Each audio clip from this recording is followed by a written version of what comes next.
Sous les chênes anciens, le silence frémit, la chèvre et le loup, la tortue à l'abri. L'alliance improbable retient son souffle et tremble quand le monstre cornu surgit et les rassemble. L'ombre de ses griffes vient glacer leur sang, ils font front commun dans un élan troublant.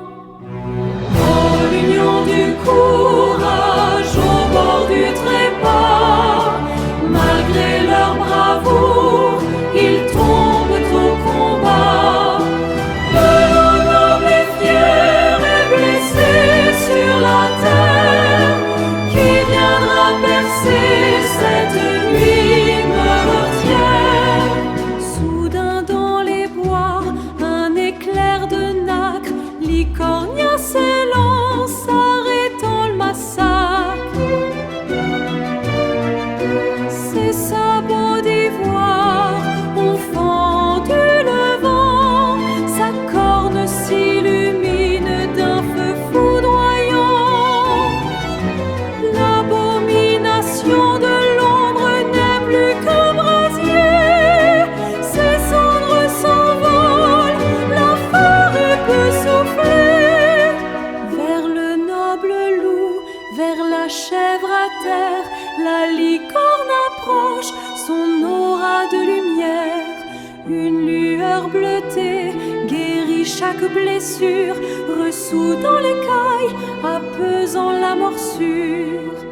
Un don mystérieux vibre dans leur cœur, un lien éternel pour vaincre les peurs. Oh, l'union du courage a vaincu trépas, par la magie blanche, la mort ne prendra pas. Dans les cornes d'espoir à chasser la nuit, et laisse en héritage le don de la vie. La mort que laisse dans 3 dernières notes une douceur absurde. Prologue. L'écho d'un don. La forêt bruissait encore des exploits de la vallée lointaine. Licornia, la majestueuse licorne à la robe de nacre, poursuivait inlassablement sa route sur les sentiers ombragés. Dans son esprit, résonnait encore le lien profond qu'elle avait tissé avec le petit garçon qu'elle avait sauvé. Elle se remémorait l'instant où, grâce au don qu'elle lui avait transmis, l'enfant avait appelé à lui la faune de la forêt, pour terrasser l'armée des créatures immondes. Parmi ces animaux, un loup majestueux avait répondu à l'appel de l'enfant pour le protéger. Ce souvenir réchauffait le cœur de la créature magique, mais sa quête première demeurait retrouver son ami de toujours, l'elfe Lirieux. Cependant, l'ombre des monstres cornus qu'elle avait cru anéantis menaçait de s'étendre à nouveau sur cet air paisible. Chapitre 1.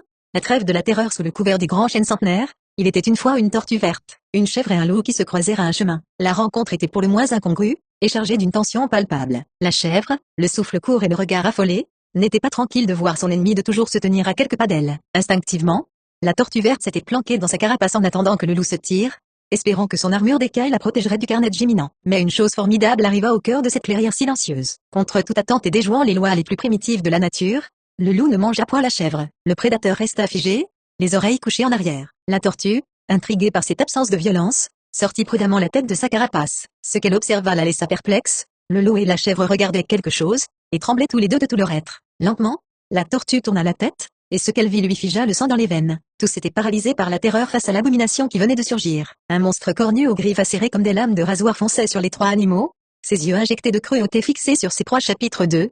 L'alliance désespérée. Le sol tremblait sous les pas lourds et difformes de la bête. Devant l'imminence de la mort, les barrières entre prédateurs et proies volèrent en éclats. Face à ce cauchemar réveillé, le loup et la chèvre firent front commun, faisant alliance pour essayer de battre le monstre et défendre chèrement leur vie. La chèvre baissa les cornes avec bravoure, tandis que le loup bondit, tout dents dehors. Pourtant, malgré leur courage indéniable, ces 2 animaux avaient combattu bravement le monstre, mais, hélas, ils n'y réussirent point. La puissance de la créature corrompue était bien trop grande. Après une lutte acharnée, le loup et la chèvre étaient étendus au sol avec des plaies partout, haletant et vaincus.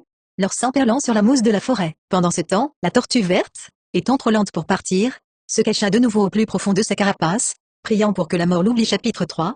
L'éclat de nacre. Pendant ce temps-là, à quelques lieues de là, Licornia se trouvait sur le même sentier tortueux. Marchant au pas, elle pensait à son ami l'elfe Liriu, espérant que chaque pas la rapprochait de lui. Soudain, elle s'arrêta net. Elle renifla l'air et perçut une odeur qui lui était devenue familière, celle des monstres cornus, cette même odeur pestilentielle qu'elle avait combattue pour protéger la mère et l'enfant quelques semaines auparavant. La licorne dressa les oreilles. Elle sentit aussi autre chose et puis soudain, des hurlements de douleur déchirèrent le silence des bois. Son ouïe fine ne la trompa pas, elle reconnut celui d'un loup et aussi d'une chèvre. Sans une seconde d'hésitation, elle s'élança et galopa très rapidement, ses sabots d'ivoire martelant la terre à une vitesse fulgurante. Dans la clairière dévastée, la tortue verte, terrée dans son abri, entendit du bruit. Elle sortit la tête de sa carapace, et ce qu'elle vit la stupéfia. Devant elle, elle voyait une licorne éblouissante qui combattait le monstre avec une agilité divine. D'une charge impériale, Licornia embrocha la bête cornue et illumina sa corne d'une magie ancienne et pure. Le monstre hurla de douleur et prit feu instantanément. Sous les yeux effarés de la tortue verte, l'abomination se consuma de l'intérieur et se transforma en cendre fumante, balayée par le vent. Chapitre 4.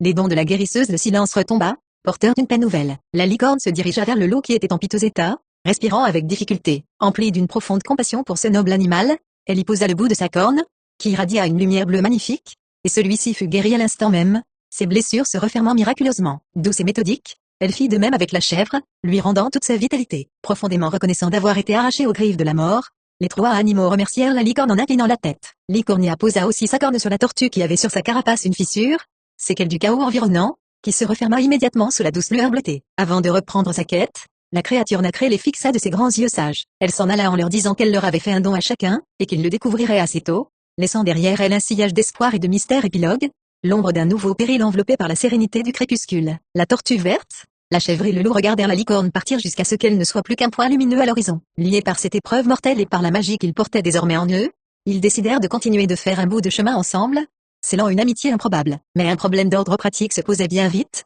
La tortue était beaucoup trop lente pour suivre le rythme des deux autres animaux. Ils réfléchissaient à une solution quand, soudain, un bruit terrible résonna dans la forêt, faisant frissonner les feuilles des arbres, et figeant à nouveau le sang des trois nouveaux compagnons. À suivre.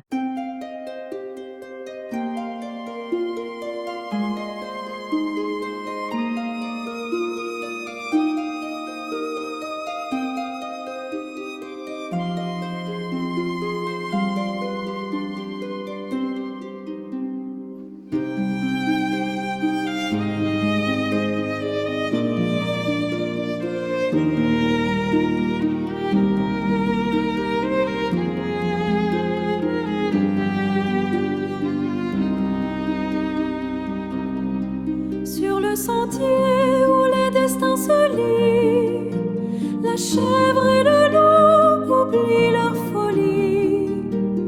La tortue verte dans son armure close voit l'alliance naître avant que tout n'explose. Face aux monstres sombres aux griffes affûtées, leur vie frêles et brave semblait condamnée.